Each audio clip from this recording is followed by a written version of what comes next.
এইমাত্র মার্কেট থেকে ফিরলাম। মার্কেট থেকে ফিরে এসে দোকানে আছি। বিশেষ একটা দরকারে আপনাদেরকে জানানোর জন্য আমি ভিডিওটা বানাচ্ছি।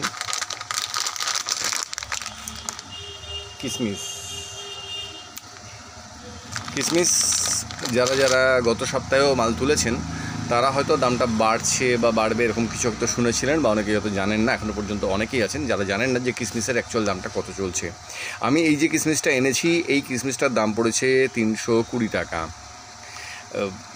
আমি অনেকটা কোয়ান্টিটি তুলেছি, মানে পেটি হিসেবে তুললাম তাতেই। আর যদি এটা লুজ নেন তাহলে এটা হয়তো 330 বা 40 টাকা নেবে। আর যেগুলো একেবারে কম, মানে খুব কালো হয়ে গিয়েছে বা খুব খারাপ যে কিসমিস, সেগুলো 280 টাকা বিক্রি হচ্ছে। তার থেকে একটু ভালো হলে 300 টাকা। মানে মোটামুটি আমি যে দেখলাম 280 টাকাটা ছেড়ে দিচ্ছি, সেটা খুবই বাজে। বাদ বাকি 300 টাকার নিচে কিন্তু কিসমিস এই মুহূর্তে নেই। আর সাজিরের দামটা বেড়েছে, জায়ফলের দামটাও কিন্তু বেড়েছে। সুতরাং যারা যারা মাল তুলবেন তারা কিন্তু এগুলো নলেজে নিয়ে যাওয়ার চেষ্টা করবেন। এই আর এলাচের দামটা কিন্তু কমছে। আমাদের বড়বাজার মার্কেটে এখনও বিশেষ এফেক্ট তার আসেনি। কেউ কেউ কম নিচ্ছেন। আজকে একজন 2650 টাকা একটা এলাচ দেখাচ্ছিলেন, যদিও সেই এলাচ আমি ব্যবহার করি না। প্রায় সবটাই সাদা হয়ে গিয়েছে। তখন হয়তো রেখে দিয়েছিল মালটা তুলে, যখন দামটা বাড়ছিল। এখন সেটা প্রায় সাদা হয়ে গিয়েছে, সেটা এখন আমাকে 2650 দিচ্ছিল। আমি কাজ করি না বলে আমি নিইনি। কেউ চাইলে দেখতে পারেন, এই ধরনের মাল কিন্তু এখন বিক্রি হচ্ছে। মানে ওটা ফ্রুট এলাচ নয়, নর্মাল এলাচটি সাদা হয়ে গিয়েছে, সেটা একটা বিষয়। এবং বাইরের মার্কেটে এখনও কিন্তু দাম খুব একটা কমেনি। আমি পুরুলিয়া মার্কেটে খোঁজ নিলাম, সেখানে 3500 টাকা দাম চলছে, 3500 টাকা দাম চলছে বললেন। 7mm থেকে মানে মিক্সিং 7 আর 7.5 মিক্সিং যেটা, সেটার দাম শুনলাম। বিভিন্ন জায়গায় বিভিন্ন দাম হতে পারে।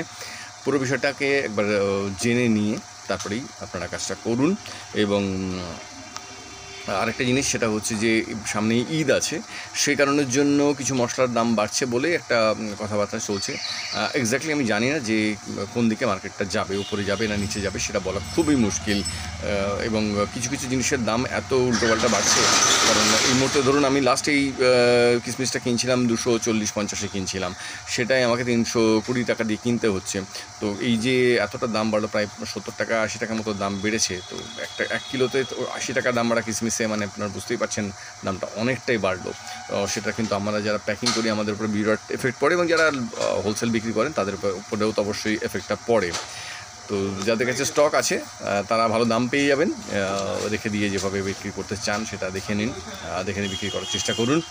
আর আমি জানি না, ঈদ পর্যন্ত যারা অনেকে আমাকে ফোন করছেন যে ব্যবসাটা শুরু করবেন, নতুন স্টক ব্যবসা করবেন বা জিনিসপত্র তুলবেন, তারা একটু সাবধান হয়ে যান। কারণ এই মুহূর্তে আমি অনেকেই বলেছি, ফোন করেছেন যারা, তাদেরকে বলেছি যে এই মুহূর্তে একটু সাবধান হয়ে যান। কারণ জিনিসপত্রের দাম যেভাবে বাড়ছে উল্টোপাল্টা, তাতে উপরে গিয়ে ধরা পড়লে কিন্তু বিক্রি করা একটু মুশকিল হয়ে যাবে। কারণ দেখা গেলো ঈদের পরেই দামটা হঠাৎ করে পড়ে গেল, তাহলে কিন্তু বিক্রি করতে খুব সমস্যা হয়ে যাবে। সুতরাং সেই বিষয়টাকে মাথায় রেখে কাজটা করুন। আমার বলা বক্তব্য শেষ। কেনাকাটা ব্যক্তিগত ব্যাপার। ভালো থাকবেন, সুস্থ থাকবেন।